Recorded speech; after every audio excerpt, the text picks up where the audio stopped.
Good morning. The time is now 10:30, I think. I'll look. 10:17, sorry. And we're going to start the public meeting for the Taxi and Limousine Commission. For the chair's report, I first want to thank everybody this week for your cooperation during our blizzard or semi-blizzard on Tuesday. But by staying off the streets, it was a tremendous help for the Department of Sanitation, who did an excellent job getting them cleared in record time. And for everybody who's out there, the weather's still bad, there's still ice, so please drive safely and drive slowly. Next, I'd like to introduce two people that will be joining the TLC in the next few weeks as assistant commissioners. First is Ruben Santiago, who's in the back already standing right next to Ray Scanlon. He's going to join as Assistant Commissioner of Enforcement. He's a highly decorated, retired detective, second grade, who's been with the Business Integrity Commission now as Director of Investigations and Enforcement, and we look forward to him joining later this month, and I'm sure everybody will get to know him very well through good times and bad. So, welcome, Ruben. And next is Midori Valdivia, who will be joining us as an Assistant Commissioner of Finance and Operations. She has Masters in Public Affairs from Princeton. She has an extensive experience and background in transportation, working with the Port Authority since almost 2008. She's currently Senior Advisor to Pat Foy, and we really look forward to bringing her on as well as leveraging all her transportation expertise. So welcome, Midori.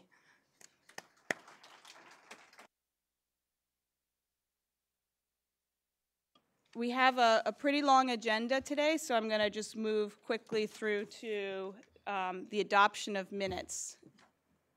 All in favor of adopting the minutes from the December 19th?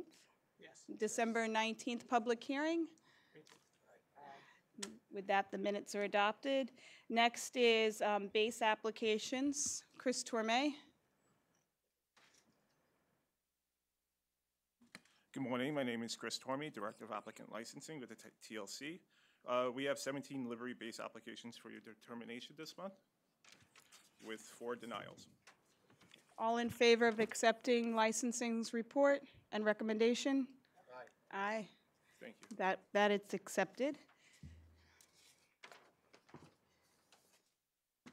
Last month, we had a hearing on driver education rules. The rules basically were sort of 2 big issues that were changes from the rules as originally published were, 1, expanding the universe of drivers that will have to take an education or driving school, and 2, eliminating the provision that would turn driving school into a sole source contract arrangement. So Chris will read the intro, but today we'll vote on them after having had the public hearing last month. Yes, as the Commissioner indicated, we had a public hearing on these rules in December. Following the public hearing, the staff proposed several changes to the rules, most notably to remove language that permits the TLC to require that drivers take courses with a single provider and to provide for a conditional FHV driver's license until the infrastructure is in place to offer FHV drivers driver education training. Once the course is available, drivers will need to take the course within 90 days in order to maintain their license. Or as an alternative, if they prefer not to wait, we'll permit drivers to take taxi school and have that count. The rules were originally published in the City Record on November 18th with a comment deadline of December 18th. Over 40 written comments were received, which have been provided to the commissioners. As local law requires, the final resolution for commission action today, the final rule for commission action today was posted on the TLC's website on January 26, 2015, and sent to the commissioners on that date. And if people are ready to vote? All in favor of the rules? Aye. And with that, they're unanimously passed. Next on the agenda is a pilot resolution that is up for commission approval, which would allow a limited variety of used vehicles in for taxi service. Director of Research and Evaluation, Rodney Stiles, is going to do a brief presentation on the pilot.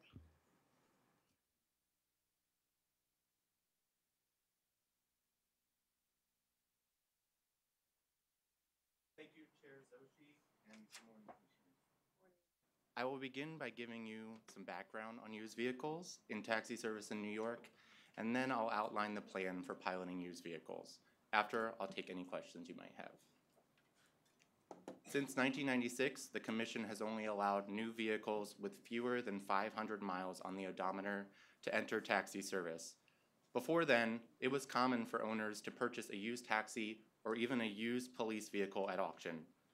TLC has been asked to consider allowing used vehicles as taxis again, and the purpose of this pilot is to see if used vehicles can lower owner expenses without adversely affecting public safety. In addition, the pilot is a chance to see if used vehicles can promote the use of the medallion-only Dove lease. Under the pilot, TLC would allow used vehicles that are no more than 2 years old. These used vehicles must be on the list of currently approved taxi cab vehicles. In addition, vehicles must have been previously licensed by TLC, either as yellow taxis or FHVs. Opening up the pilot to vehicles from other segments will give vehicle owners the flexibility to migrate between industries if they have a current vehicle they wish to bring to service under the Dove model. Currently, there are over 20 vehicle models approved for taxi cab service. After April 20th, 2015, only those vehicles meeting the vehicle specifications under the Taxi of Tomorrow program will be permitted. Those with vehicles on the pre-April 20th list must apply to participate prior to April 20th. For a used vehicle with a model year that is the same or greater than the current year, retirements will remain unchanged. In 2015, any vehicle that is a model year 15 or model year 16 can be placed into service on the normal retirement schedules. For those vehicles with a model year 1 year less than the current year, this year that would be a model year 14 vehicle, all retirement schedules will be reduced by 1 year. Similarly, for used vehicles with a model year that is 2 years less than the current year, in 2015, this is a model year 2013 vehicle, all retirement schedules will be reduced by 2 years. During the pilot, TLC will evaluate results of safety and emissions inspections of used vehicles, the costs associated with the purchase and maintenance of used vehicles, and passenger and driver satisfaction with used vehicles. Thank you for your time. I can now take any questions you might have.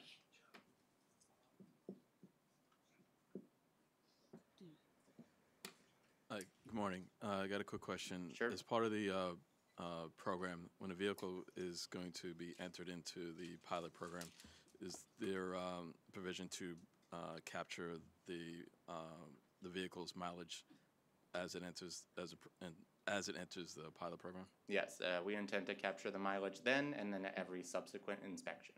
Okay, thank you. Welcome.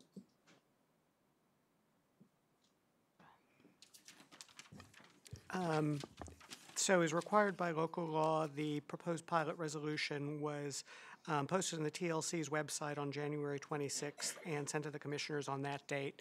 Since that time, as a result of consultations with certain industry stakeholders, we have determined to limit the number of possible participating vehicles to 400 over the life of the pilot, and have made changes to the pilot resolution to reflect that. So we've made 3 changes. We have changed paragraph 1 to add the sentence, "The chairperson can terminate the pilot program at any time." We have changed paragraph 4, number of participants, to read, "The minimum number of participants will be 1. The maximum number of vehicles eligible to participate shall be 400. And then we have added to paragraph 6F, we have changed paragraph 6F, consistent with that, to say the number of participants in the pilot program is not limited, but the maximum number of vehicles eligible to participate shall be 400. The pilot program will need at least 1 participant in order to effectively test the use of used vehicles in taxi cab service. As local law requires, the commissioners need to approve those changes unanimously if we're going to keep them in the proposed resolution.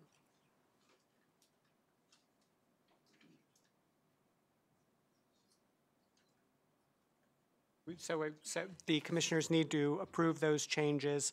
All in favor? Can I just ask a quick question before we vote?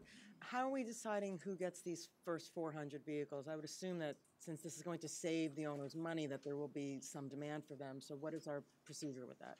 It'll essentially be first come, first served. Easy enough? Okay. All in favor? All in favor of the changes?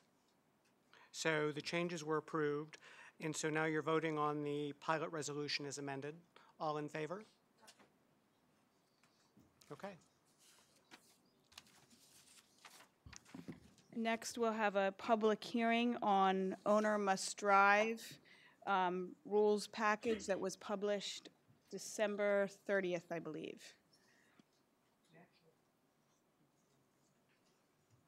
I apologize. First, Keith Walsh is doing a presentation, a riveting presentation on owner must drive reforms. No, first you do your presentation, then they comment on your presentation. Yes, riveting is the exact right word. I can't wait. I'm nervous for you now. That's a lot to have to live up to here. I thank you and good morning, Commissioners. For those of you I've not met, my name is Keith Walsh. I'm an Assistant General Counsel with the TLC. I'll be speaking this morning on the proposed revisions to the Owner Must Drive rules, or OMD. First, let's take a look at OMD history. The original rules were passed in 1990. For those that are math deficient, that would be 25 years ago. If you remember 25 years ago, if you thought of the word apple, you didn't think of anything but green or red. Now, when you think of apple, you think of anything but green or red. So a lot has changed in 25 years. At the point in time, the OMD rules applied only to owners of independent medallions. Prior to their passage, there were no such driving requirements for these owners. The primary purpose of the OMD requirement was to promote safety and customer service in the taxicab segment. TLC data showed that independent medallion drivers, when they operated as an owner driver, provided better customer service as well as safer service. The 1990 adopted rules included exemption from the rules for those owners who purchased their medallions prior to 1990, requirement that the medallion owner drive the vehicle a minimum of 210 9-hour shifts on a yearly basis, or approximately 1,900 hours. Allowance for the medallion owners to request a temporary waiver from the driving requirement for things such as medical or other limited reasons. An exclusion for an inheriting spouse from the OMD requirement, such that the spouse would be subject only to the same requirements as the deceased owner, and it also included penalties and fines for noncompliance. These rules remained in effect for the 20-year period from 1990 until 2011. In 2010, a petition for rulemaking involving OMD was submitted to the TLC. That, along with input from industry groups, resulted in the 2011 changes to the OMD rules. Those changes included reducing the number of shifts required to be driven by the owner from 210 shifts to 180 shifts, or from approximately 1,900 hours down to 1,600 hours. Further reductions for those owners age 62 or older and meeting certain other requirements, those shifts were reduced to 150 7-hour shifts, or approximately 1,000 hours yearly. These changes also introduced the allowance under certain conditions for the owner to designate another driver to fulfill their OMD required shifts. We refer to it as the independent or designated driver option.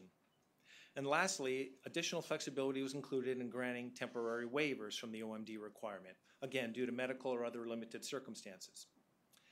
In 2014, the introduction of Mayor de Blasio's Vision Zero initiative included a number of city council actions which provided for, 1, driver accountability when a vehicle crash results in injury or death, and also changes to the TLC Persistent Violator Program to include DMV points. So these actions, along with TLC further action, continue to in the process of enhancing and improving the driver training curriculum, which you just passed, to include defensive driving and distracted driving courses, as well as the remedial course for the persistent violators. So these efforts, the Vision Zero efforts and the most recently passed efforts, these are there to ensure that all drivers across all driving segments are safer and better drivers. TLC still believes it's important to have a medallion segment owned and operated by an owner-driver. However, as a result of these actions and changes affecting all drivers, it is also appropriate to revise the OMD rules to allow more flexibility to owner-drivers of independent medallions. We are therefore proposing the following changes. The first proposal is to change the shift requirement to an hour requirement. Drivers will receive credit for each hour they drive rather than credit only when completing an entire shift. This change also applies to inheriting spouses. Second, we propose that the general rule requirement of 180 9-hour shifts, or approximately 1,600 hours, be reduced to only 900 hours yearly, a reduction of over 40%. Additionally, for individual owners, that is someone that's not involved in a partnership or an ownership model, those that are 62 years of age or older and meet certain other requirements, the proposal is to reduce their driving requirement from the 150 7-hour shifts, or about 1,000 hours yearly, to only 600 hours yearly. Again, a reduction of about 40%. For those owners who do not meet the required hours, depending upon the number of missed hours, the fines will be reduced from the current amounts, which currently range between $1,000 and $10,000 on a yearly basis, to a number that's between $500 and $4,000. So another great reduction there. Continuing on the proposed revisions, for the independent or designated driver option, currently the owners are allowed this option only after they have owned their medallion for a minimum of 10 years and have met the requirement during that period. We propose to reduce this requirement to only 5 years of ownership, as long as they've met that requirement during that period. Also, the proposed rules offer flexibility in the timing of when a medallion owner may choose to exercise this option, such that they may do so any time during a calendar year and still receive credit. And the penalty for choosing to opt out of the OMD requirement by selecting the independent driver option, that will also be reduced from the current $5,000 or $2,500 if you're age 62 or older, to $1,000 or $500 at age 62 or older. Lastly, we propose additional flexibility in the length of time that a waiver may be granted. Currently, the maximum time is 6 months. We ask to increase this to 12 months. In conclusion, we believe that these proposed rules offer the independent medallion owner greater flexibility in how they may operate their business in terms of the number of hours they wish to drive, who and how many other drivers they choose to select, and therefore these rules as proposed should be adopted. Quick question for you. Yes. If safety is the issue here, why not applying the same rules to the corporate medallion owners? To all medallion owners? Yeah. Right. I would say that you're exactly right, and that's what some of the Vision Zero proposals have done, and other TLC proposals have broadened the scope of the effort on safety and customer service to all drivers. At the same time, these particular medallion owners, many of them came into the system knowing that these were the rules and regulations, and this is the requirement. And also we know that, and we hope to be able to maintain some sense of connection with these drivers because they're an important part of the driving segment. They are people that are heavily involved in driving day to day. They know the business. They're out there on the streets. They can be helpful to us, and they can provide a good conduit of information. So we think it's critical that there's a maintenance of an owner must drive requirement, and that this particular population retains that requirement. I'm not sure the microphone's on. Yeah. Mm-hmm. I applaud TLC for relaxing these rules. However, I'm hoping that eventually we will eliminate all these rules. From my perspective, there is no reason why a retiree who owns an independent taxi medallion should be treated differently than a corporate medallion owner. And there is no reason why there should be some kind of economic burden being imposed on these folks, while there is none on the corporate and diner owners. Thank you, Commissioner Jiha. I just want to point out one other reason, and Keith, if it was in your presentation and I skipped it, I'm sorry. But I think there's also two other reasons that are helpful for the owner to have some shift requirements. One, it provides a steady stream of income that they can represent to the bank when it comes to financing for medallions. And two, it has historically kept the price of the independent medallion a little bit lower.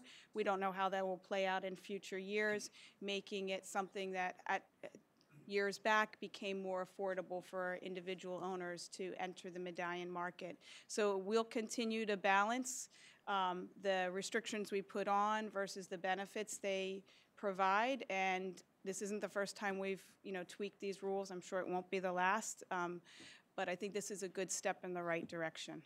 With all due respect, I don't think we know better what's good for them than they know for themselves. The notion of having them earning income, I'm sure if they want to earn some income, they would decide to drive themselves. And I believe we have some speakers from the industry that might be on queue after me. Yes, we do. We actually have a long list of speakers, so I'd ask everyone to respect the 3-minute time limit. And we'll start with Ethan Gerber.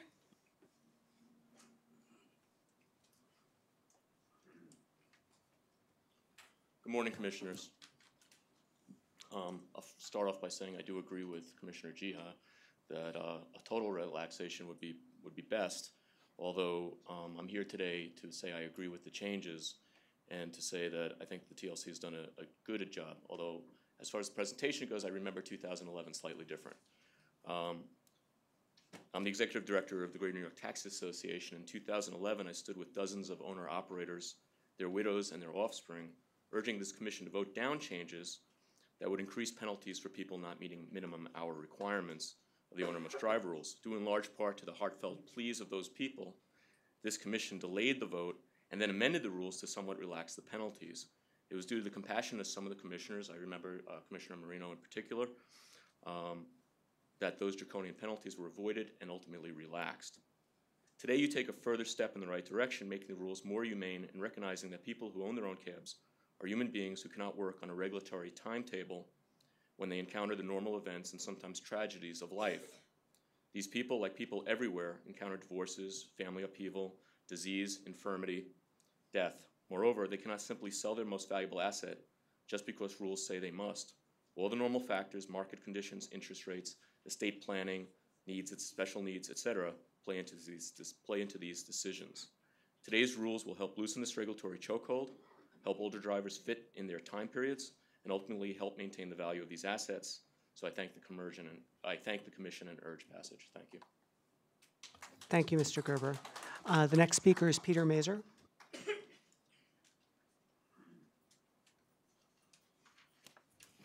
Good morning, Chair Joshi and members of the Commission. I am Peter Mazur, General Counsel to the Metropolitan Taxi Cab Board of Trade. We represent the owners of approximately 5,500 medallions, the agents who operate many of these cabs. Several hundred of the taxi cabs owned and or operated by MTBOT members are affected by the owner must drive rules which are under consideration today. I enthusiastically support these rules and urge their immediate passage. Furthermore, I commend Chair Joshi and the TLC staff for thoughtfully addressing an issue that has had a deep and meaningful impact on thousands of hardworking New Yorkers who have invested their lives in the yellow taxi industry. In today's rapidly changing environment, it is important to ever lay fresh eyes on how various segments of the regulated industries are treated, and to ensure that as we grow and innovate as an industry, we never lose sight of the tens of thousands of real hardworking people who make up this industry, nor do we lose sight of how important it is to provide them with the tools they need to survive amidst competition, often from underregulated or unregulated elements. Since 1990, purchasers of independent medallions have been required to operate their vehicles personally for a minimum number of period of time each year or face very substantial penalties. The independent medallion taxi owner is an integral component of the medallion taxi cab industry. These proposed rules would repeal some portions of existing rules which have worked to the detriment of owner-operators and will in fact strengthen the segment of the industry. In particular, we wish to highlight the following changes which were incorporated. The replacement of the 189-hour shift requirement with a threshold number of hours which must be fulfilled each year will offer owner-operators greater flexibility to operate the cabs in the best way to serve the public and meet their personal needs.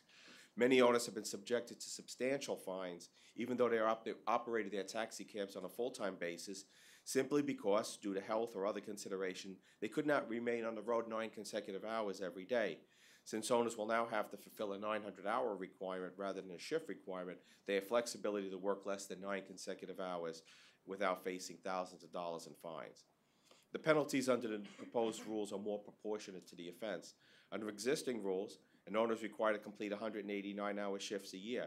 An owner who fails to meet this requirement by missing 10 shifts faces a $1,000 fine. A driver who misses 11 shifts has a $5,000 fine. This is a greater fine than the driver would receive for virtually any other TLC violation, including refusals and overcharges. Under existing rules, drivers are permitted to designate an independent designated driver on a payment of a $5,000 penalty. The current process is confusing and very difficult to comply with. As a result, few owners have taken advantage of this rule. Many of those who utilized this rule in the past paid substantial fines anyway because they failed to comply with some technical requirement. The new rules make common sense changes to these requirements. And finally, the rules have extended the period from which a driver can apply for a hardship exemption to two 6-month periods, or 12 months in total, to 2 12-month periods, or 24 months in total. Many drivers have had illnesses or other emergencies preventing them from fulfilling their driving requirements. However, they did not wish to sell their medallions since they expected to recover from their illnesses or have their personal hardship alleviated in the foreseeable future. In summary, these rules will strengthen the independent taxi owner segment, and the rules are a good thing, and at the same time recognize the needs of the independent operator segment of the industry. And finally, we urge that these rules be passed today. Thank you. Thank you, Mr. Mazur. Copies. The next speaker is Tweeps Phillips.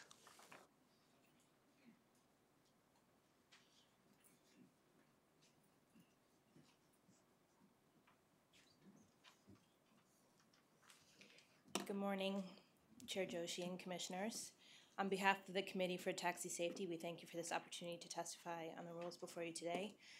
Just to point out, our testimony actually includes comments on both rule sets, but I know that we're just doing owner must drive right now, so we'd like to say that we support the changes that have been made to the rule. We think it's important that now in 2015 we recognize that these rules created undue financial burdens on this segment of the industry. So we support what you've done, and we hope that these rules pass today. I don't know if I can comment on the e-hail rules now, or should I wait to? You're also on the list for those, so we'll call you again. Okay. If that's okay. I'll be back Thank then. you. Thank you. Thank you. And the next speaker is Erhan Tansel.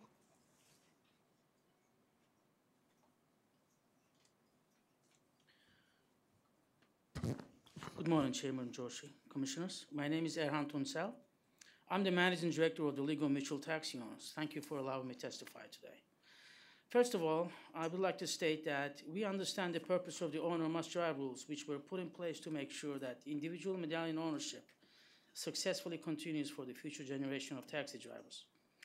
Ever since I got involved in the taxi industry about 15 years ago, I've been personally trying to make everyone understand the harshness of the owner must drive rules and the severe consequences for the independent owner drivers who are not able to fulfill the requirements of the owner must drive rules. If an owner driver went out under the current rules, worked 8 hours and 55 minutes, that 8 hours and 55 minutes would not consider a shift. So that 8 hours and 55 minutes would literally be thrown into the garbage as far as satisfying the owner must drive rules, which was ridiculous in my opinion. And under the new rules, or the proposed rules, those 8 hours and 55 minutes would accumulate to into the $900, which makes it much easier for us to fulfill the requirements. On behalf of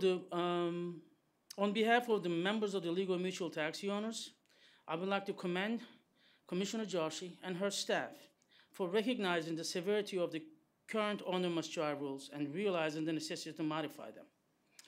LAMTO fully supports the proposed amendments and urges you all to vote in favor. Thank you very much. Thank you. The next speaker is David Clark.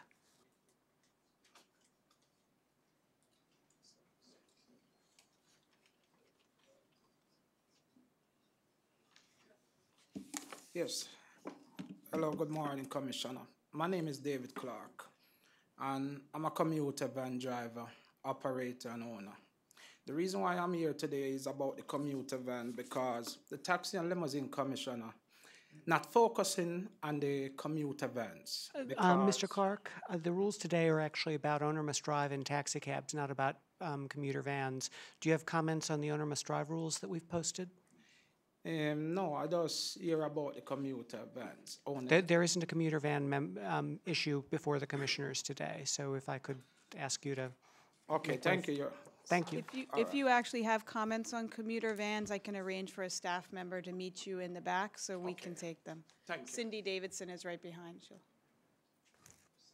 Thank you, Mr. Clark. The next speaker is Nixon Jean-Pierre.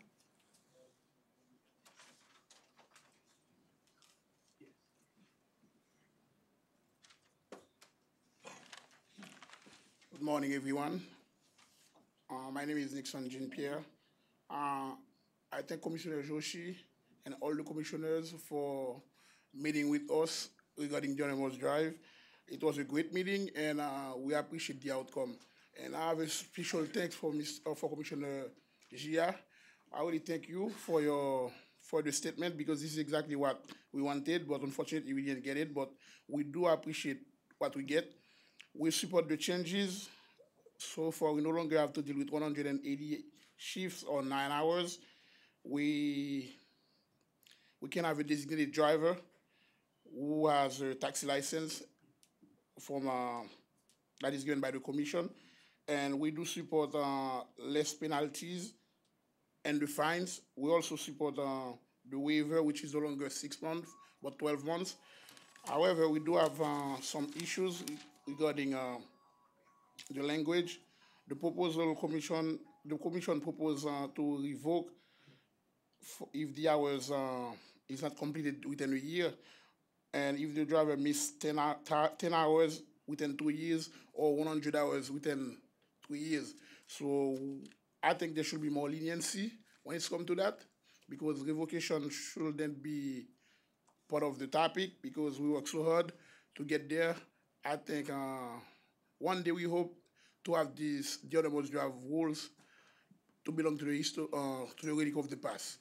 So we do appreciate the changes, and we want to continue to work with you to better the industry. Thank you. Thank you very much. Okay, thank you. And I'd just like to make one note. I think we almost never impose revocation for owner must drive. So it's actually discretionary on the part of the chair, and it's for owner must drive violations. It's really something we almost never go for. And the next speaker, pardon me? If ever. The next speaker is Siobhan Barna.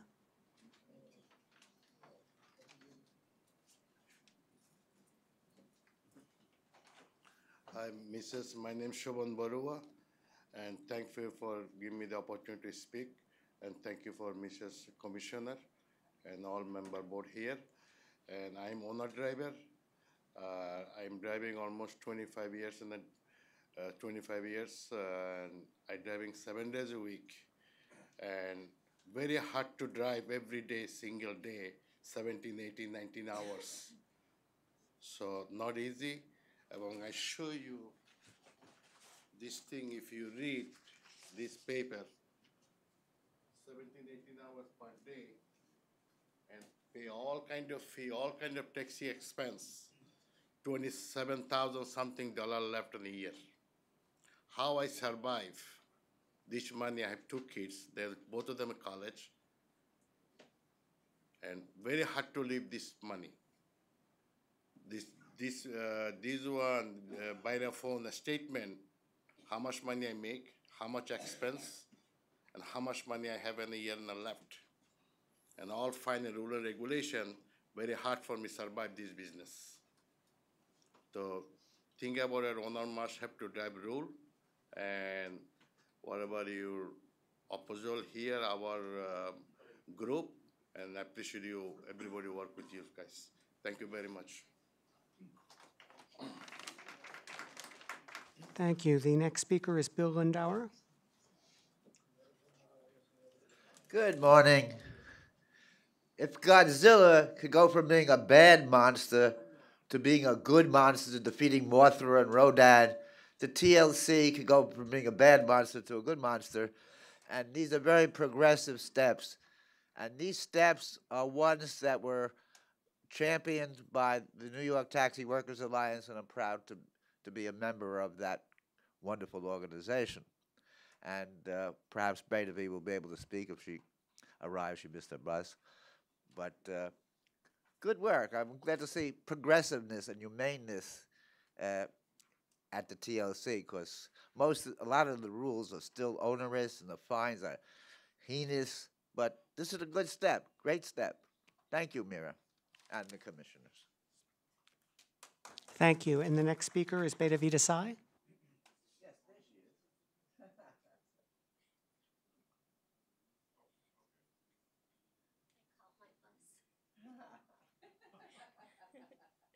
Well, good morning. I'm Beaver Desai, Executive Director of the New York Taxi Workers Alliance.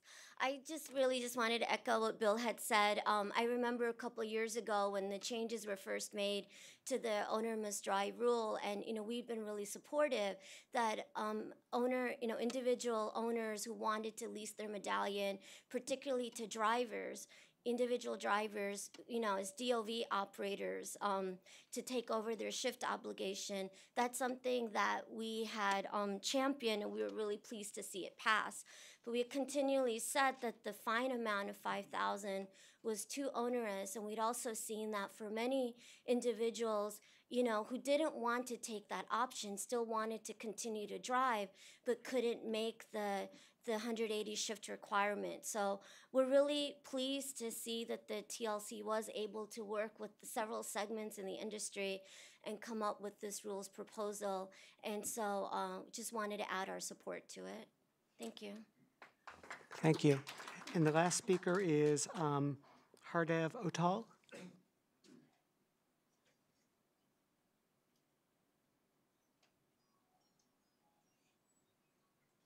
Good morning, everybody. My name is Hardev Otal.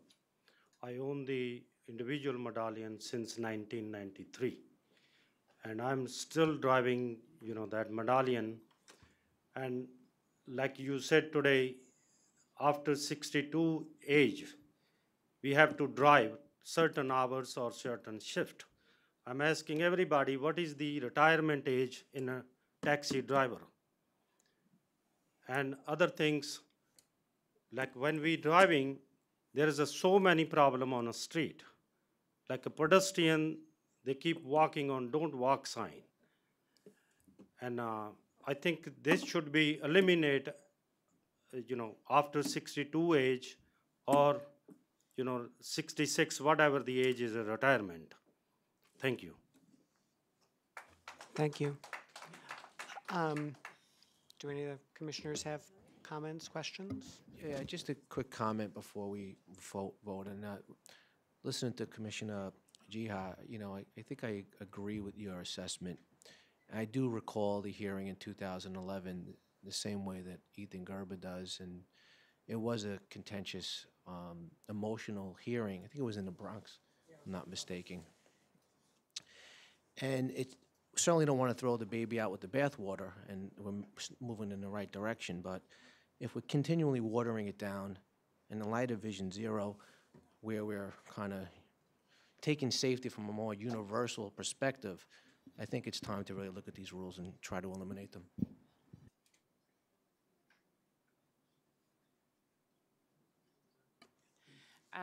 Thank you. I want to thank Commissioner Jiha for his comments. I too recall the hearing in 2011. It happened to be my first hearing, so it was memorable for a number of reasons. I am also persuaded by the comments that you made, Commissioner, and I have to say, Commissioner Yoshi, I am not persuaded necessarily by the notion that these rules are necessary to assist drivers in demonstrating their creditworthiness. I would urge that the Commission look into the rationale that you offered with respect to the impact of the shift requirements on the cost of the medallions. But while I am wholeheartedly in favor of these rules, because I do believe they are a step in the right direction, if given the opportunity and if formulated properly, I suspect that I would vote for rules that were either further watered down or eliminated the requirements altogether. But today, obviously, I will vote for these rules. But I urge the Commission to take a long, hard look at whether or not it's appropriate for these rules to be in place going forward. I'd like to echo Commissioner Darcy's words. I took the words right out of my mouth, frankly. And I clearly remember the 2011 hearing as well. I don't think, it's like having our foot around someone's throat, and I don't think it's necessary, but these rules are a tremendous improvement today, and I do want to commend you and your staff for drafting them, and as Commissioner Darcy said, we need to take continued steps. This matter is not over today, but these rules are really well written today compared to what exists. So what I'd like, I think I wasn't at the 2011 hearing. Maybe that's a good thing. But what I can say is a lot has changed since 2011, and some of the rationales that have been put forward with relation to depressing the medallion price of the independent medallion may not be so forceful today. And I think your point on, is creditworthiness, I mean, that's another rationale that it's shown a constant stream of income that makes it easier for credit unions to give loans. There are other ways to prove that. We have records that show how often a cab is driven. That's a good example. But I think that what we've seen with these rules is, every so often we're revisiting the rules, and I do believe the next best course of action would be to go ahead on the improvements that we've formulated so far and make sure that we pay close attention, because we're willing and open, obviously, to further amend the rules if it seems like the right thing to do, and it sounds like a lot of commissioners feel like that is where we need to eventually end up. So what I'd suggest is that we vote on the rules as drafted today and keep it on as an agenda item to keep reviewing in the future. Okay, so let me just do the couple of ministerial things. These rules were published in the City Record on December 30th with a comment deadline of January 29th.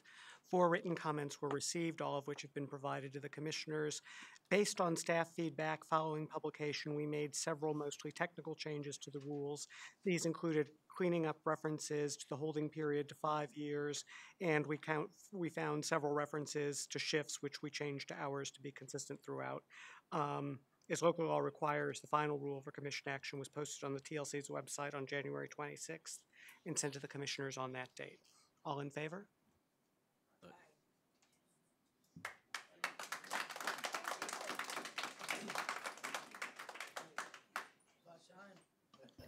Next on the agenda is our presentation and public hearing on our proposed e-hail rules that would make e-hail providers licensees of the TLC, and Ryan Wantaja will do our e-hail presentation.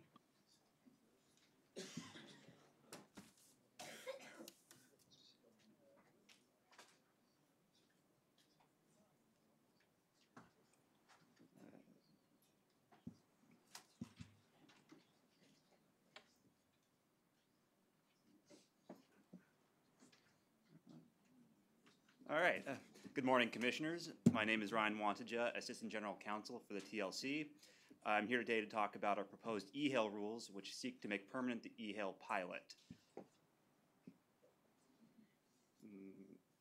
Madam Chair, is this a vote today or just a hearing? I think we might be in a position to have a hearing and a vote, but we'll take testimony and see where the commissioners are afterwards. I just want to make a comment. I did have a previous appointment today.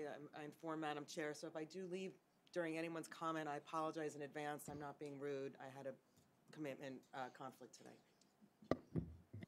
I'll try to get through the presentation as quickly as possible then. Okay. By means of background, e-hails have been in taxi service for almost 2 years as part of our e-hail pilot program. Since April 26, 2013 to present, TLC has been testing e-hails in taxi service. For those of you who might be unfamiliar, e-hailing allows a passenger to make a taxi pickup request through his or her smartphone. Basically, it extends the hand hail, allowing taxi drivers to see around corners and increases fare opportunities. As the pilot progressed, we found both passengers and drivers have become more adept at using e-hail. Fulfillment rates have increased from 25% at the beginning of the pilot to 63% more recently. Additionally, 479,424 unique passengers requested e-hails during the pilot, and 8,407 taxi drivers serviced e-hail trips. So e-hail is becoming quite popular with both passengers and drivers. But while e-hail adoption has increased over time, e-hail remains a relatively small share of all taxi trips. Less than half of 1% of all taxi trips originate as an e-hail. We're finding e-hails are servicing areas with historically low taxi traffic. 65.3% of all e-hail trips were picked up north of 110th Street in Manhattan or in the outer boroughs, whereas only 6% of all taxi trips were picked up in those locations. Additionally, TLC passenger surveys have found that e-hail service has been utilized by people of all ages, including senior citizens who make up over a quarter of reported app users. Safety and service refusal complaints are at similar or lower levels as compared to before the pilot, and DMV data indicates e-hail drivers get into collisions at a lower rate than non-e-hail drivers. About 6% of all e-hail using drivers have been in a collision during that time period, whereas 8.4% of all non-e-hail using drivers have been in a collision. FHV licensees in all categories, including drivers, vehicles, and bases, continue to rise.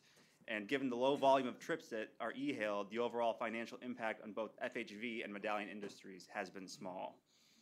In conclusion, the data evaluated by TLC suggests that e-hail apps increase the efficiency by which passengers and drivers are connected in certain lower trafficked areas, and they do so without negatively impacting the FHV industry or the general taxi hailing public. As I mentioned, the rules seek to make permanent the e-hail pilot program with a few new requirements. Passengers may e-hail any taxi or SHL anywhere in the city, with the exception of the airports and areas where SHLs are restricted from picking up. The pilot program applied only to taxis. We've expanded that to include SHLs as well. Another new and important feature is that passengers may now e-hail a wheelchair-accessible vehicle using an e-hail app. So e-hail apps must offer a mechanism by means to e-hail a wheelchair-accessible vehicle as part of their app. A continuation of the pilot, all fares must be calculated using the taximeter. There will be no manual entry of the fare allowed. Everybody that e-hails a taxi trip will get the metered fare. E-payment or paying for the fare using the app is optional, but if the app does offer e-payment, it must be integrated into the existing backseat equipment. Use of an e-hail app is restricted when the vehicle is in motion to prevent distracted driving, only permitting acceptance of an e-hail with a single touch. And in continuation of the pilot, drivers are limited to using one e-hail device at a time. App providers must adhere to data security standards, including PCI certification for credit card payment if the app offers credit card payment. And another new requirement is e-hail providers must meet data privacy requirements. We believe these new requirements will bolster an already successful pilot program. Thank you for your time, and I'm happy to answer any questions.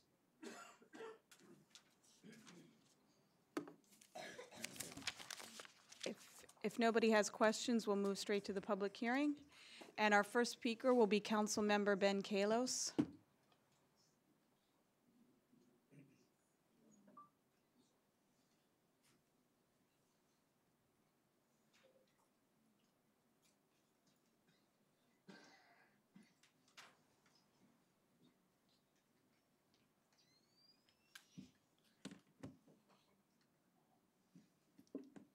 Good morning.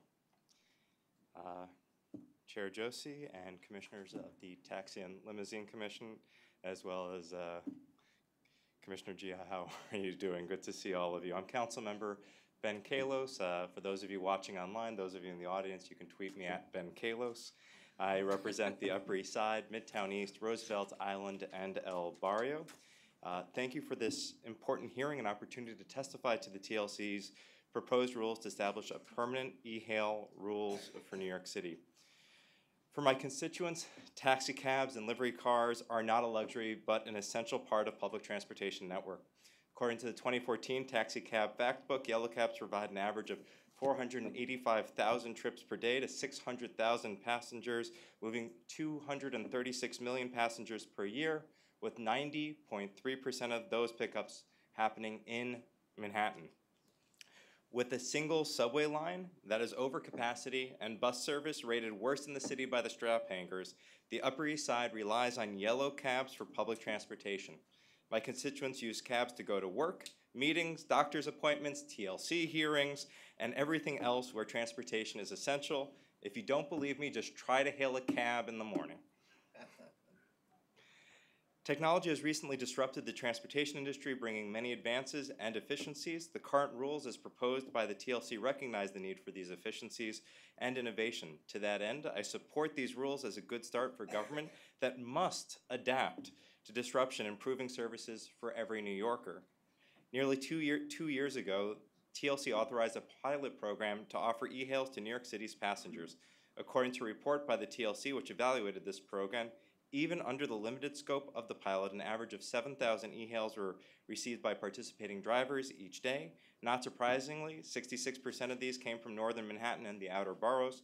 This data proves that most areas of our city could benefit substantially from an expanded e-hail marketplace to supplement our transit options, particularly areas where cabs are not ubiquitous and street hailing is difficult. As we now seek to finalize rules for a permanent e-hail marketplace, we must ensure fair access, fair competition, and fair pricing. While the rules as a whole take us in a very positive direction, two key components are missing: an open API and a New York City TLC e-hail app. I proposed legislation which does exactly that, and I urge this body to seize the moment and incorporate these changes into the rules while supporting legislation to codify your regulations into law. A universal app is only possible through a New York City TLC e-hail app with an open application program interface or API that will allow both the city's app and any third-party app to access and to e-hail all 13,637 yellow cabs and 6,000 green cabs through a single button on their T and LPEP system, regardless of the app used by the passenger. The TLC Commission must have its own app so that the riding public has the option of going through the TLC-based system. Only by creating a universal app with an open API can we ensure that there will be critical mass of vehicles ready, willing, and able to answer a call. This would not prevent the Ubers or Halos or Lyfts of the world. It would create an alternative through the already great yellow and green infrastructure. Under existing and proposed regulations, passengers or drivers are app-dependent, providing a market advantage to an app with the biggest fleet. An open API connects all passengers to 19,637 cabs that may choose to accept e-hails, leveling competition so the best app can win, and creating a win-win-win for app developers, drivers, and most importantly, passengers. Currently, 5 apps are permitted to participate: Uber, Curb, formerly known as Taxi Magic, Verifone, Creative Mobile Technologies, consolidated with Mobile Knowledge Systems, and Halo, that withdrew from the New York City marketplace. In all honesty, I've only heard of one of these apps. For comparison's sake, on Google Play, Uber has between 10 and 50 million passenger app installs with 100 to 500,000 driver app installs, while Curb has between 500,000 and a million passenger app installs and 5 to 10,000 driver app installs. A passenger could install Curb, but good luck finding a driver using their app. That passenger is most likely going to try Curb app once, see that it provides no drivers, then move on to Uber, and so much for competition. Don't get me wrong, I hope all 5 are successful, but only an open API that makes all 19,637 medallions available to all passengers through all apps provide a truly level playing field where new apps can compete. While on the Taxi Dave show on WOR 710 AM, a yellow cab driver called in to share that he had picked up a passenger via street hail while both he and his passenger were attempting to find an e-hail using Uber. Regulations fail to require that apps display all available yellow and green cabs, while protections provided under my legislation would require an app to display all vehicles.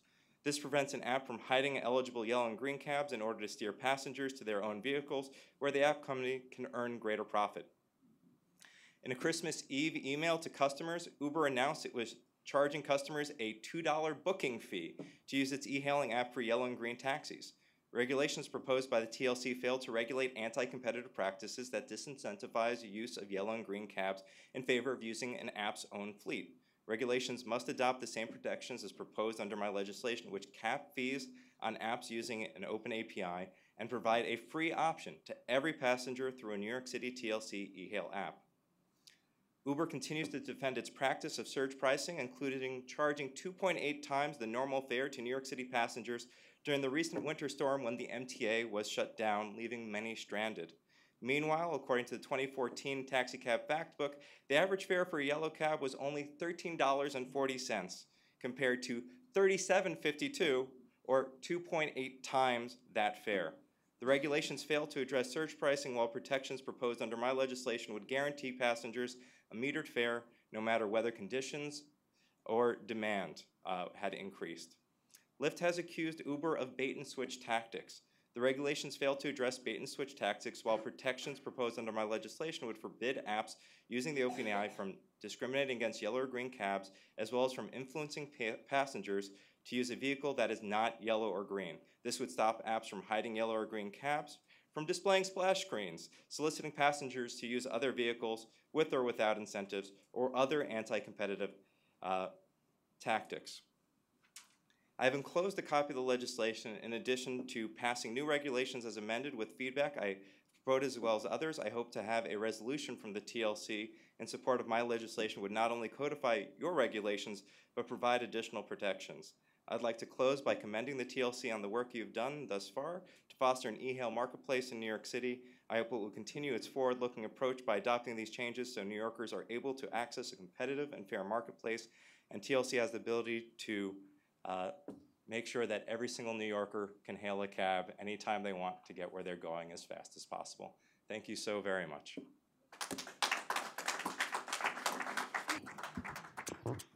May I make a comment, Madam Chair? Thank you, Councilman, for that very detailed proposal. I must admit, I didn't understand all that technical stuff. I'm still on API, but I actually just got a new smartphone, and Uber was pre-installed, and I could not believe it. It was pre-installed on this Samsung phone. So I'm all for encouraging competition, and it sounds like your legislation is very well thought out.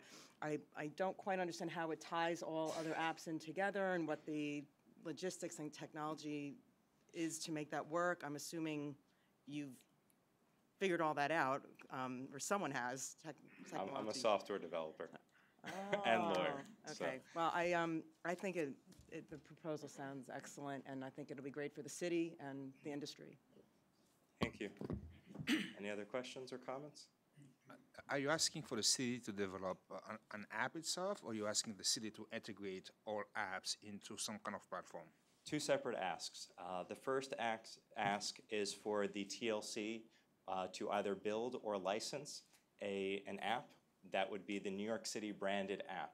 So you know that it's trustworthy, you know it's safe, it's got the checkers on it, and anyone can use it.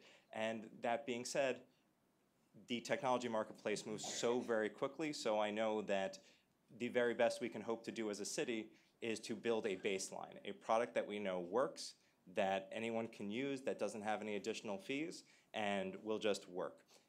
But in terms of for the bells and whistles, I also understand we need to have a place where there was room for third-party actors like Uber, Lyft, or whoever chooses to enter the marketplace to compete.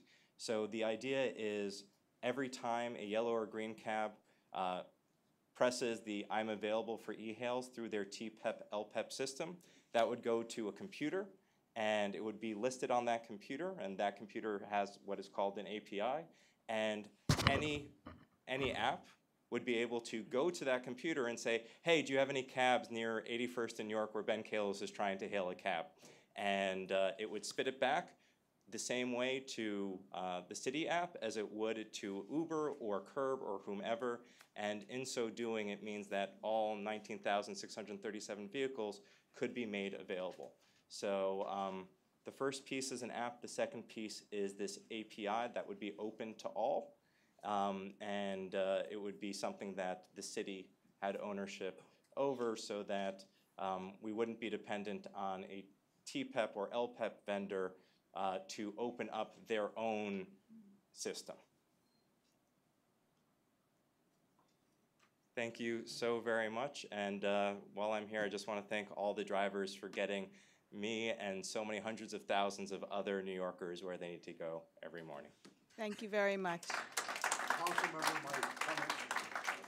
Thank you. And the next speaker is Ethan Gerber.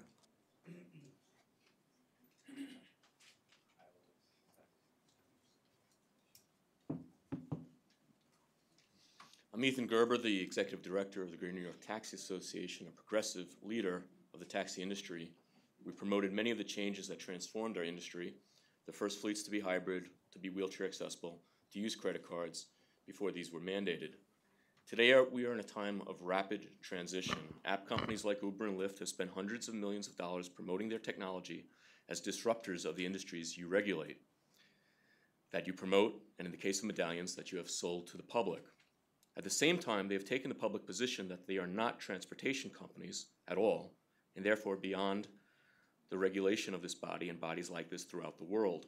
Recently, they have made fools of the Commission, abjectly refusing to follow your disclosure rules, your disclosure directives, and then playing a shell game, so as soon as you shut down one base, they move all their vehicles to another base.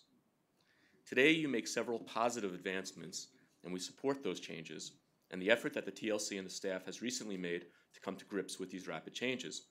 But we agree with the app companies about one thing, and that is that that they say when they're confronted by regulators. They are not transportation companies, they are technology companies.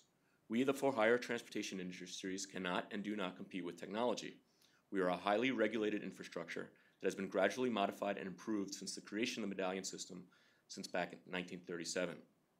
We need to integrate technology into our structure to improve our service and offer an alternative to the app companies which flaunt their lack of respect for the rules and regulators throughout the nation and the world.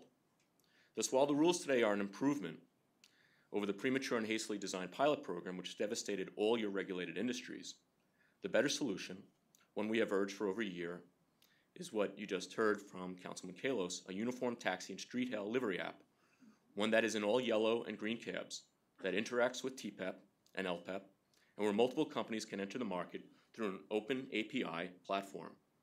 While it can have multiple vendors to the riding public, it will be one interface on their smartphone, one monitored like TPEP by the TLC. Only by having one such interface on all 14,000 yellows and eventually perhaps 18,000 street hail liveries will there be critical mass so that there will be enough vehicles to make the program reliably work. This would be supported by both the yellow and green industries.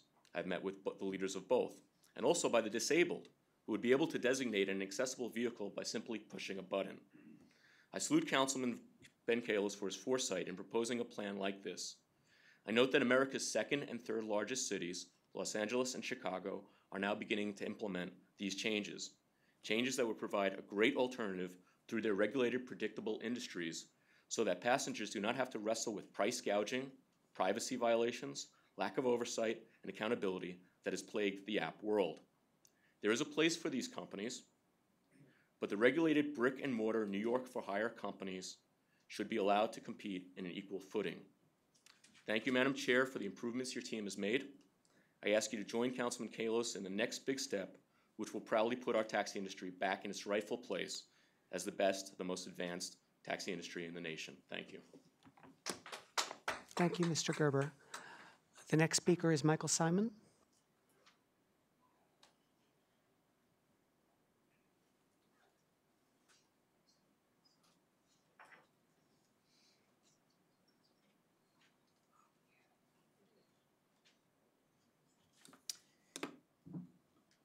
Good morning, Commissioners. My name is Michael Simon. I'm a medallion owner. I bought my medallions rightfully. I didn't steal them. And I believe that there should be some obligations for that purchase. The last rate increase went 100% to the drivers.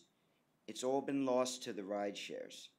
At that time, the TLC had concern for yellow cab drivers, and taxi drivers were really doing well, but no more. When it is slow, it is slower, and when it is busy, it is less busy. I figure taxis are grossing about 25% less, so drivers are also earning about 25% less due to ride shares. The TLC would find it impossible under current conditions to correct this.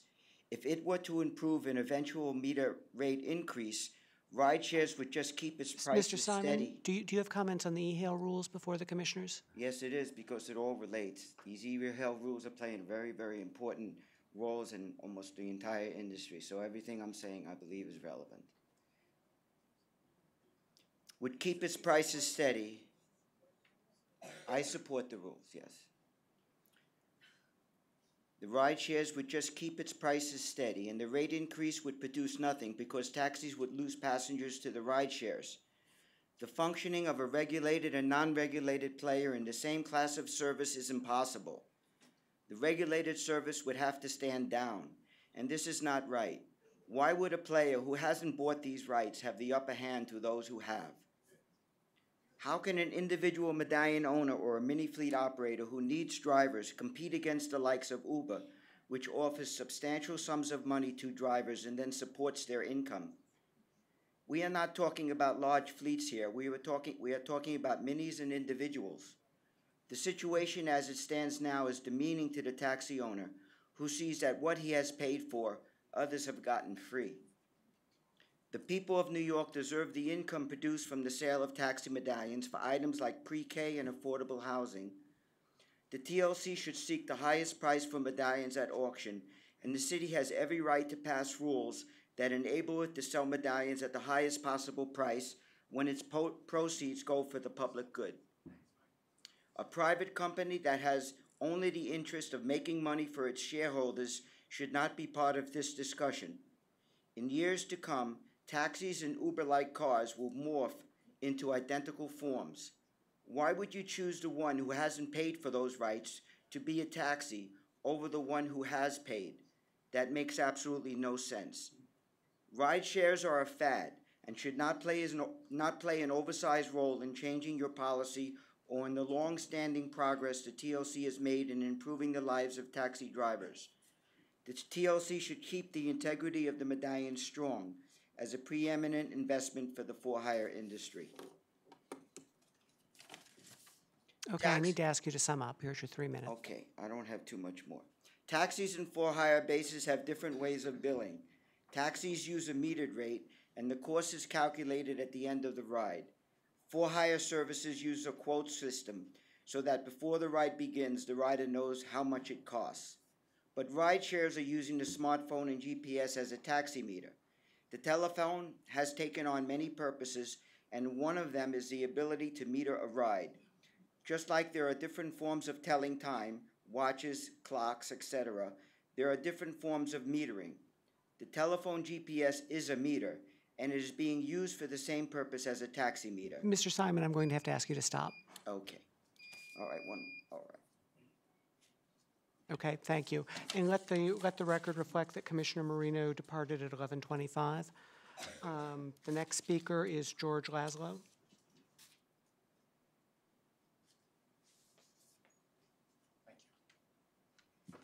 Commissioners, good morning.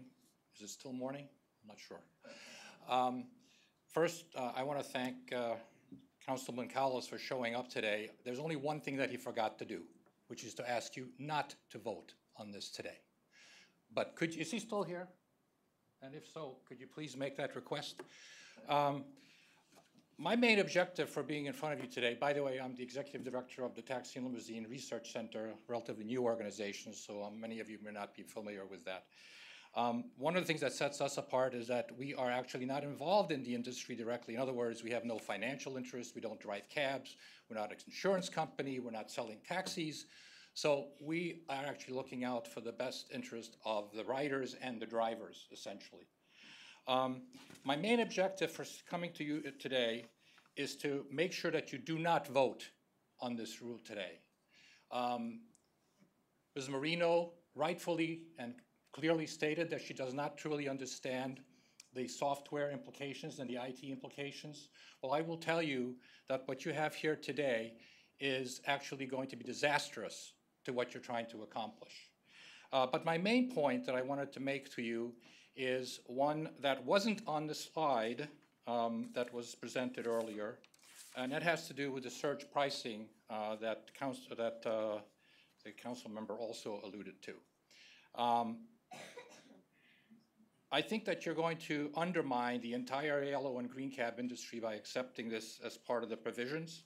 I have started to call this particular rule that you're trying to put through today as the Hail and Farewell Act, because you do not understand the consequences, the unintended consequences of the terms that are in this rule, in these rules. I've read it from top to bottom. I gave and submitted to you all the reasons why this is a badly written rule. Many provisions of it are bad. My key objections, of course, are surge pricing. There's no provision at all for reduction of fares, which, by the way, you have a ceiling on overcharging, which of course will be now eliminated by surge pricing because it's accepted somewhere else in the rules. But you do not stop companies from actually lowering fares, which is exactly what's going to happen to eliminate competition. You do not understand that. You have not looked at the ramifications of that. The third one is that this bidirectional integration between the existing HEPEP and LPEP systems, and by the way, I'm also an IT guy, so I understand what's required here, and I've discussed this with you before 2 years ago when you were trying to get more TPEP and LPEP vendors, which, by the way, never happened. So you do not understand, really, truly, the implications of having to integrate this thing. My major concern is that communication is required for bidirectional data transfer. And drivers today, if you ask them, tell you that they have trouble completing transactions. And if an app does not allow you to do cash payments, then you can't finish the fare. It's as simple as that. Fourth, there are dozens and dozens of pages about getting an exemption. I'm sorry, only a single sentence that allows the commissioner, at her sole discretion, his sole discretion, to basically allow someone to not do the integration with TPEP or LPEP. May I ask why the commissioner should be put in this position to making that sole decision? Shouldn't the entire council, entire committee here or all the members make that decision instead? It's just bad. You have dozens and dozens of pages requiring how TPEP and LPEP and apps are going to be integrated, but you actually have only one sentence which completely eliminates all of it. All of it. So you need to stop that. Next, the wheelchair access issue. It's subtle, but I have to tell you that the way that it is. Okay, I must ask you to finish up since you're at 3 minutes. Okay. I will go back just for a moment, if I may, to just give you a scenario. A few days ago, we had a blizzard. Ms. Josie, you alluded to it earlier. Imagine if the governor, like he did, stopped the MTA from operating. But imagine also that Mayor de Blasio did not put an 11 o'clock curfew on. So what would happen to a poor woman who's working at Penn Station at McDonald's, who tries to get home to Carroll Gardens, tries to get a cab outside, not a single yellow light, white light on the yellow cab or green cab on there, because all the drivers are now using the apps. And they're looking for higher fares. You're allowing surge pricing. So she goes to her phone and looks it up and says, well, oh my God, it's going to cost me $80 to get to Carroll Gardens. I can't afford that. That's more than my wages today. So she could go trudge home through the snow, try to get across the Brooklyn Bridge, and maybe she'll get run over by someone who's going too fast, perhaps by a black car driver. I think it's time to sum up. We have several people after you, but we get your point. I think Chris is going to clarify there might be some confusion on the difference between a service fee and surge pricing. There's nothing in our rules that permits surge pricing. The fare is the metered fare under the e-hail. There's language in there that uses the word surge. You can refer to it. I quoted it. Thank you very much. But again, I would urge all of you not to vote today. Chris will respond in a few clarifications to your testimony. Thank you very much. Yes, the proposed rule does not permit surge pricing in taxi cabs. The fare in taxi cabs, whether it's from an e-hail or a street hail, is supposed to be the metered fare, and the meter is supposed to go on when the customer gets in the vehicle. The proposed e-hail rules do permit an e-hail app provider to charge a service fee for the use of the app. In most cases, we found that those have been $1 or $2 when they've been levied at all. Finally, in terms of the hypothetical with vehicle availability from the storm, we note that although there are in total number, a fair number of e-hail rides from the pilot, the number of total taxi trips that began with an e-hail is relatively small. I think it's 5%. Pardon me? Less than half a percent. So I'm not sure that e-hail or no e-hail would have affected the outcome in the scenario at Penn Station during the blizzard at all. And then the next speaker is Jeremy Phillips.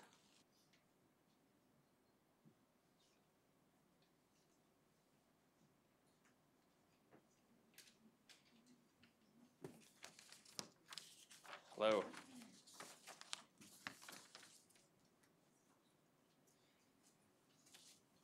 My name is Jeremy Phillips. I'm the Vice President of Business Development for Curb. We were formerly called Taxi Magic.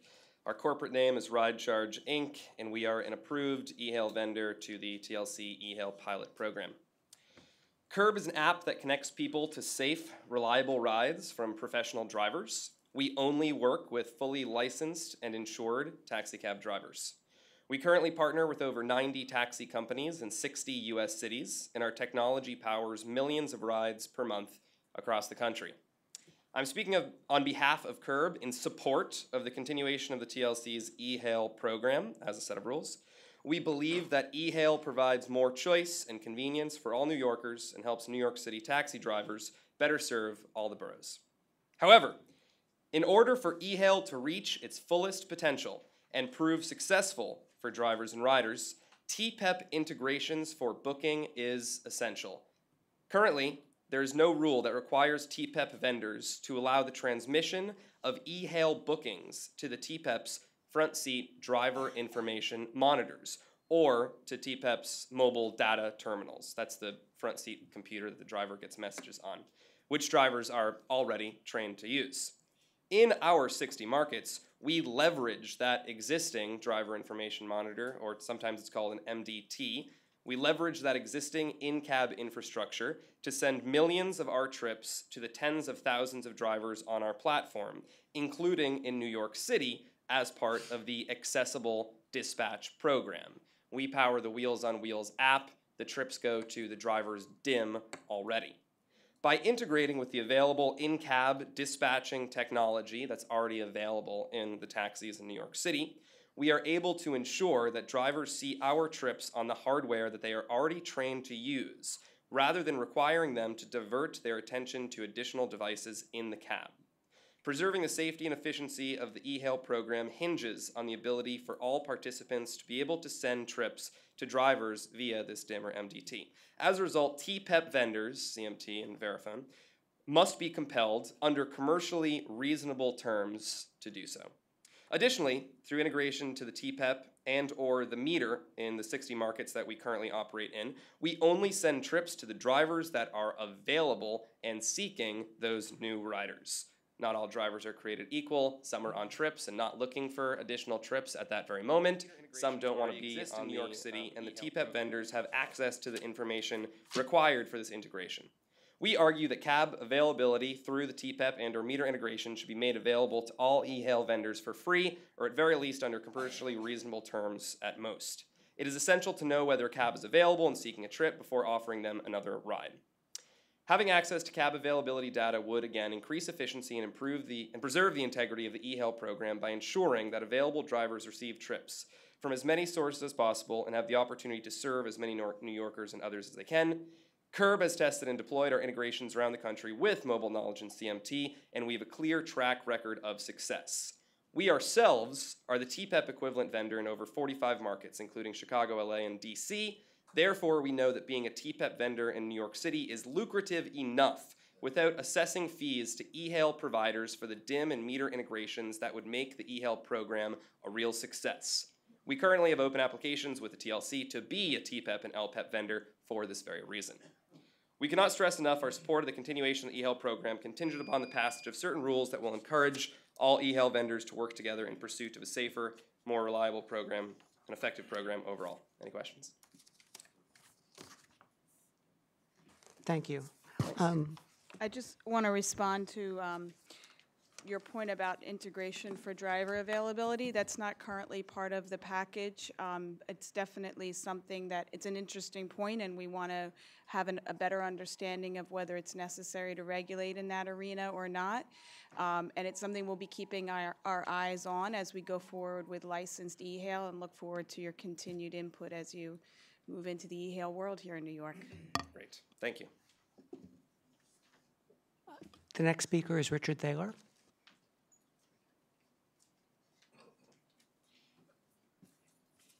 Chair Yoshi and Commissioners. My name is Richard Thaler. I'm speaking as a resident of New York City and an industry consultant. First, I'd like to say that I couldn't disagree more with the unfavorable comments made about these e-hail rules. I just got the impression that the previous commentators have not read or understood the e-hail rules. I think the e-hail rules, reading them carefully, will promote the most open market innovation possible.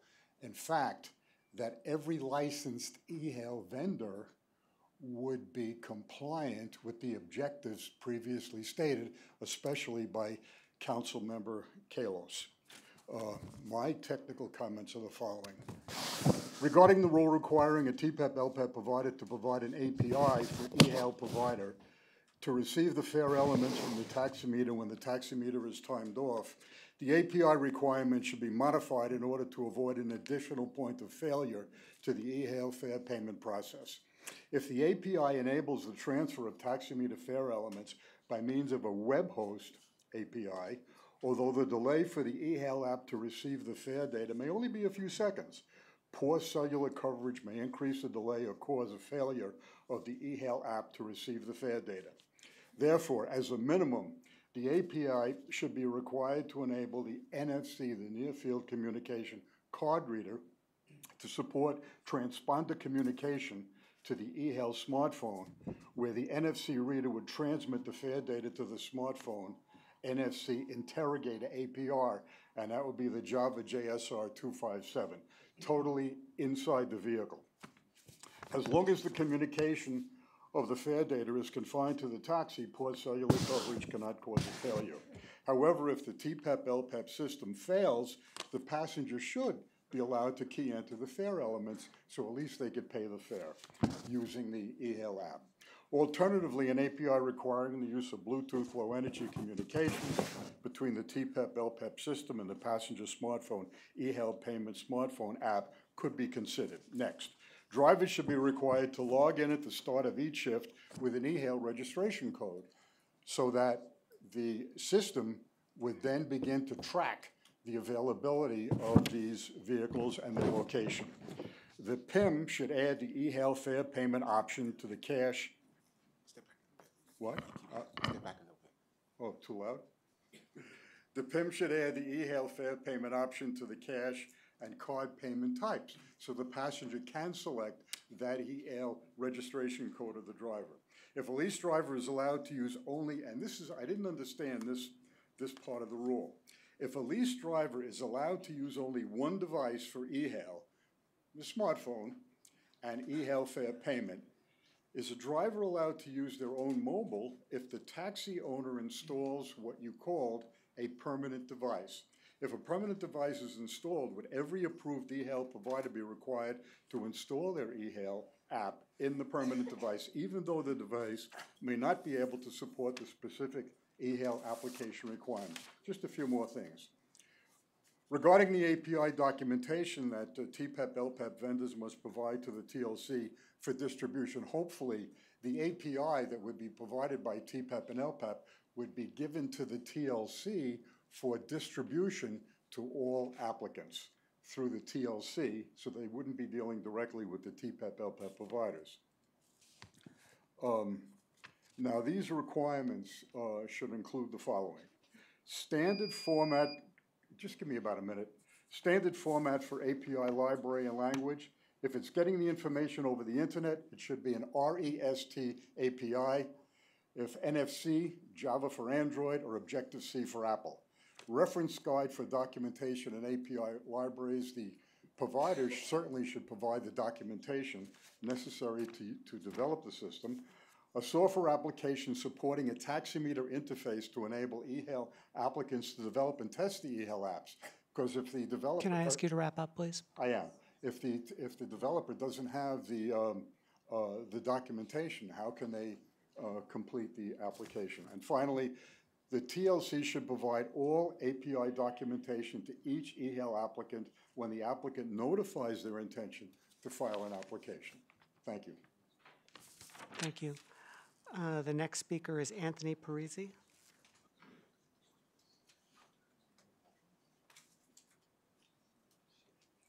Good morning, Commission. Good morning, Chair Joshi. My name is Anthony Parisi. I'm the CEO and board member of New Right Transportation Group. We're a transportation solutions company. Basically, we provide technology and ground transportation, and right now we're preparing to launch our base under the brand La Puma. We do support the e-hail app, the technology. We're a big fan of it.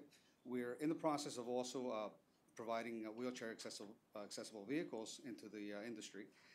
We have allocated funds to purchase over 150 vehicles. We find that after speaking to the disabled community, the e-hail app is one great benefit to that community. Our senior advisor and board member, former Governor David Patterson, feels very strongly about this, that we should definitely continue to push for the e-hail application. We're very excited about it. I'm excited about being here and also being part of the TLC and the goal to successfully launch the e-hail apps. Thank you. Any questions? Thank you. Thank you. The next speaker is Peter Mazur.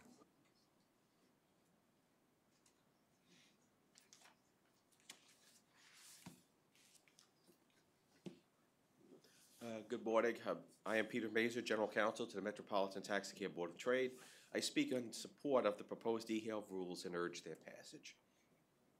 Almost 2 years ago, the Taxi and Limousine Commission approved the 12-month pilot program to test e-hailing in New York City taxicabs. It is now time to make this program permanent and to provide yellow taxicab passengers with long-term assurances that they will be able to e-hail a yellow taxi, that a taxi will charge a reliable and regulated rate of fare calculated on a meter approved by New York State Bureau of Weights and Measures, that the taxi passengers' consumer rights and credit card security is protected through the highly regulated taxi medallion system and the TLC.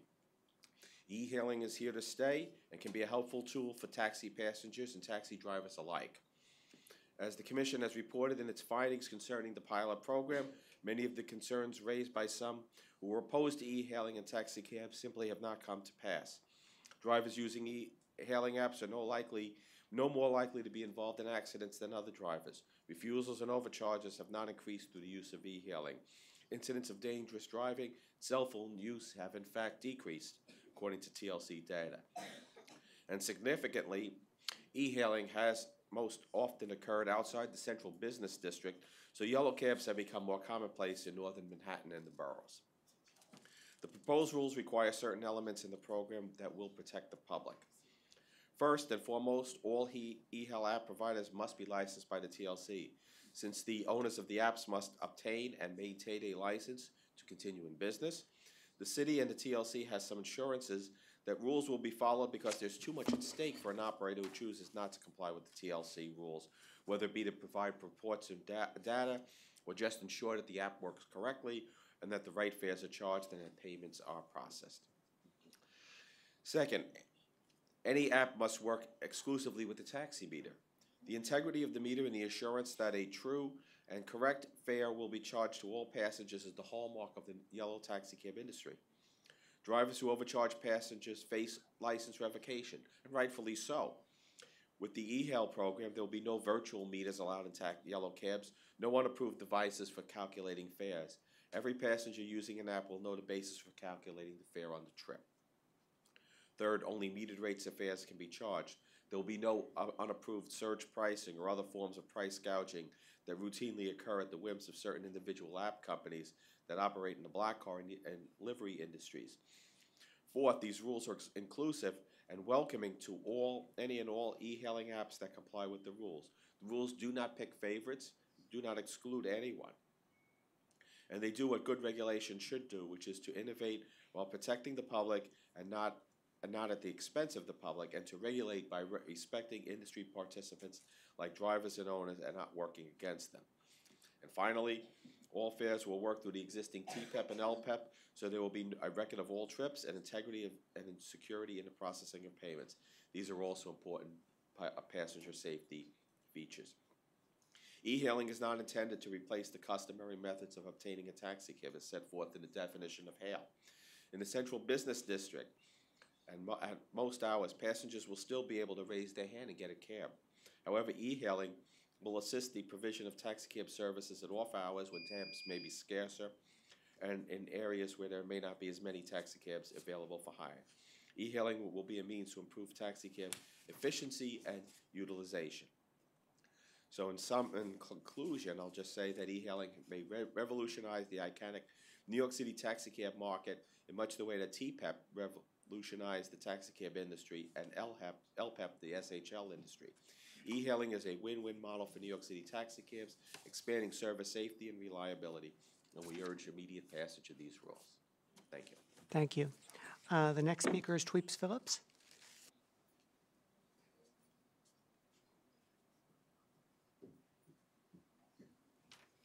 Hello again. My name is Tweeps Phillips, and I'm the Executive Director of the Committee for Taxi Safety. I gave you my testimony earlier, which has more detailed outline of our issues with the rule set in front of you, but I'll just quickly go through some issues. We'd like to point out that an e-hail is a hail, whether it is to hail a taxi or in use in an Uber.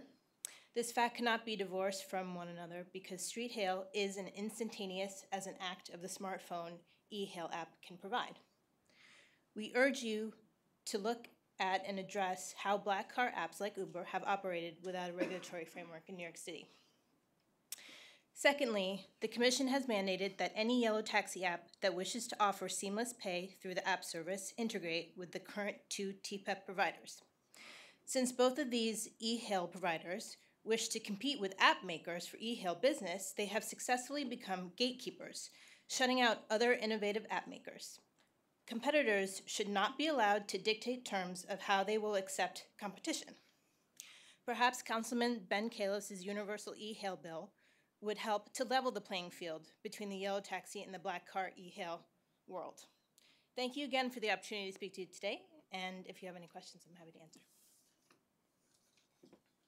Thank you. The next speaker is Bijou Matthew.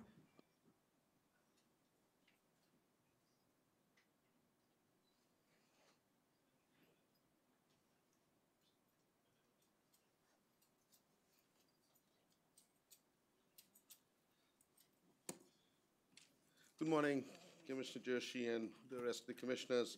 My name is Bijou Matthew, and I am in the leadership of the New York Taxi Workers Alliance and the National Taxi Workers Alliance. And I also have a second hat that I wear as a tenured professor of information systems at a university in New Jersey. There are many, many things that I could comment on in relation to the apps, to the rules, but I will limit my comments to two specific ones because I think in the general forward-moving direction that we are all committed to, these are the two things that I think we really need to pay attention to. The first is there has been a lot of talk in this hall today about the concept of open API. Councilman Kalos pointed to it as well as several other speakers. And I think we need to start implementing some of those standards right now in these set of rules that are going to be passed. For instance, simply put, if I am trying to enter the market and if I have to go to the TPEP vendors and try and get the interface details, it is going to be a problem within a structure of a market that is controlled by two two TPEP vendors. I think it's really crucial. I mean, we've established this as a standard across the world. You know, when more than 15 years ago, the federal government, the court system, everybody put it into place that even large operators like Microsoft should just put their API details out. They should be published, and that any market entrant should be able to see those standards and operate by them instead of having to go and request for it. So I would actually say that either they should be, by these rules, forced to publish the APIs openly rather than having to be sought from them, and or they should have to hand it over to the TLC and the TLC can publish them. I think this whole idea of having to go to the TPEP vendors, on your knees and ask for this stuff is just ridiculous. I think it's just counterproductive. It is against established standards, and we are moving backwards if we do that. Second is the whole question of how much the TPEP vendors are allowed to charge. How much the per transaction rate that's allowed to be charged in this whole thing. 5 cents. The cost of data storage in the United States and the rest of the world has collapsed dramatically over the last decade, over the last 5 years, over the last 3 years. Today, it's less than, I would say, 2 cents to store a gigabyte of data. Embedded in security, embedded in handling costs, and you'll have a maximum, right, of 5 cents to 10 cents per gigabyte of data. And here we are giving away 5 cents for a transaction. That's ridiculous. I mean, if you really evaluate the cost of data storage per transaction, it would be so negligible that you'd have to approximate it to zero. So you'll have to take a conglomerate of transactions, say 1,000 transactions, and say 1,000 transactions may be worth 5 cents or 10 cents or 15 cents, right? That's the level at which, the cost of data storage has collapsed in the United States between 2007 and today, that is in the last 7 years, by over 700%. Can I ask you to sum up, please? Sure. So I would just urge that you completely, I would say that the cost of data storage that is being afforded per transaction cost should be less than 1 cent. Thank you so much. Thank you. The next speaker is Beta V. Desai.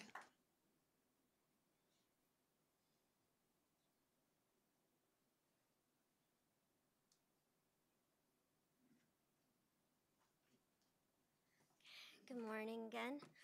I'm Beta V. Desai, Executive Director of the New York Taxi Workers Alliance. So while Biju was really speaking about the technical aspects of the proposed rules, I wanted to focus generally on other aspects of it. Of course, we're in favor of the e-hail program, and we're pleased to see the TLC looking to make these rules permanent. We want to first and foremost say that this must remain a driver's choice and a driver's market. Otherwise, what we will see is just like on the credit card processing under TPEP, where drivers lose 5% per transaction, which has now been changed to the $11 per shift.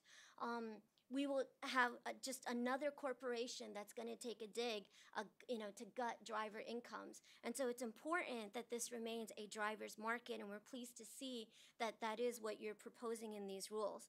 So the rules should make it clear that if a fleet or an agent imposes an app on the driver, that there would be a penalty. The medallion owner's rule book should be changed to add this new rule and to have a monetary penalty.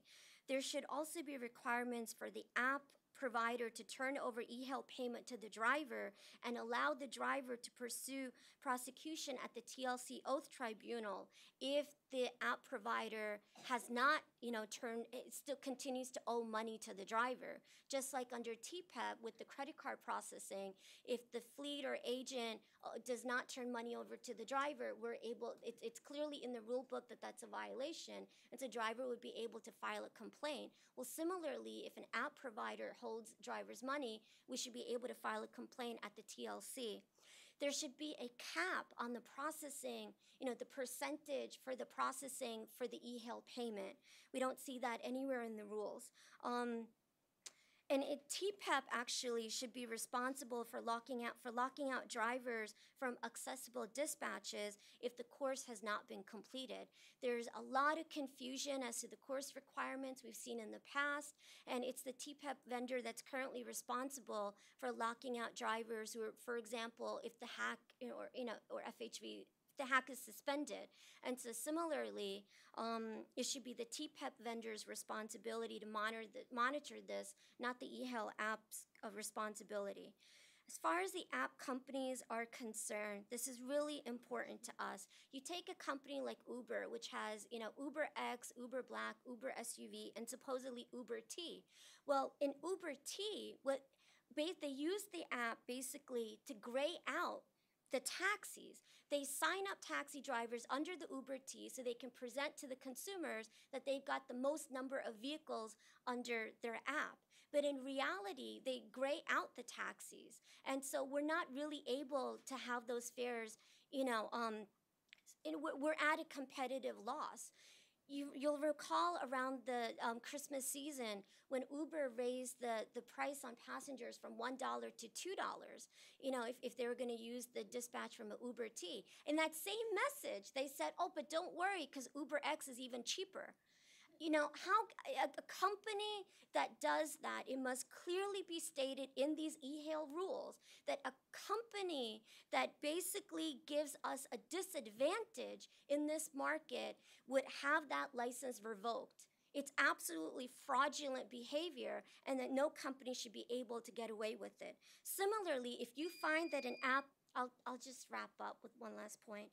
If you find that an app company has dispatched to a private vehicle, which of course it's much difficult to pursue enforcement against illegal pickups if they're being dispatched through an app.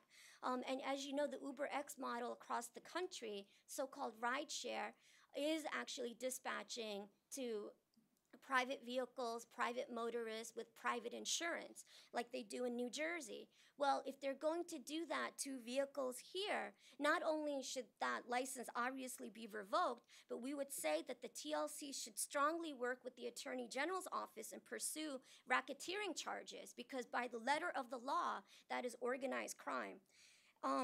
In fact, we believe that New York State should move to ban drop-offs by unlicensed motorists. Can I ask you to sum up, please? Yes, where the pickup may have originated outside of New York, such as New Jersey, but the drop-off may be here, where the state has and the city has clearly said that dispatching for hire jobs to private vehicles is absolutely illegal.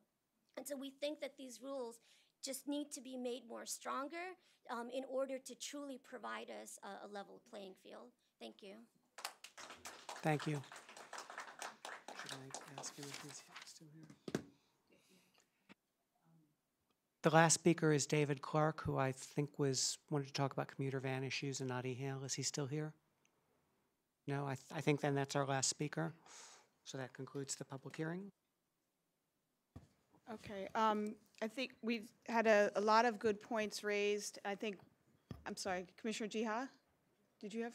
No, I was going to ask you whether or not, is there an urgency to take any action? Because I would rather take my time to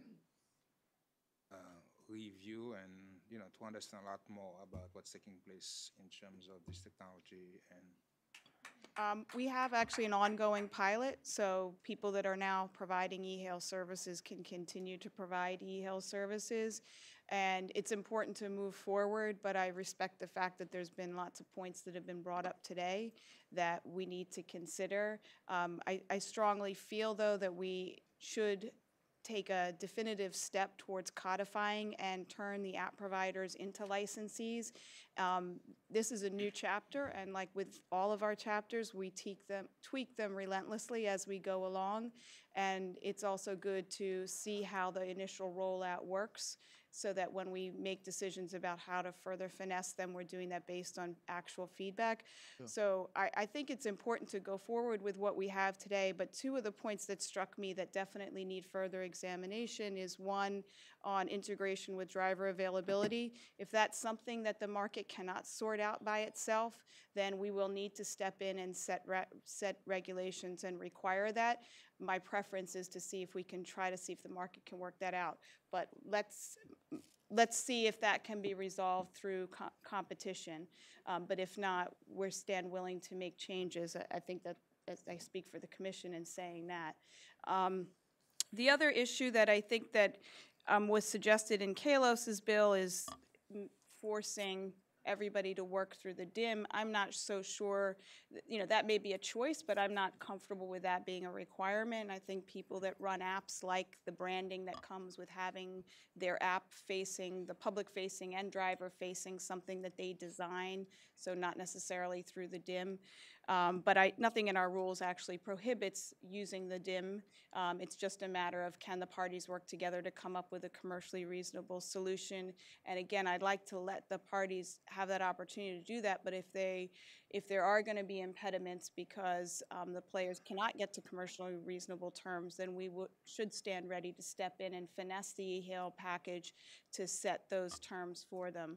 One important distinction with our package and what I think compels me to say let's move forward with it is that this is still driver choice. We're not mandating it for drivers, but we're allowing them to immediately have a choice, and we'll create a license structure so that we have some regulatory authority over the people that are providing the dispatches to the taxi drivers. So I would recommend moving forward today on the vote, but really keeping these two things in the forefront on integration, use of the DIM and the driver availability integration.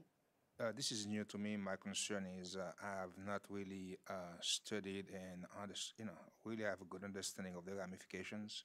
And I would appreciate it if I could have the opportunity to basically have a chance to review and hear different players and understand the full ramifications of the vote that I'm taking. Motion to see if anyone's in favor of moving ahead with a vote today.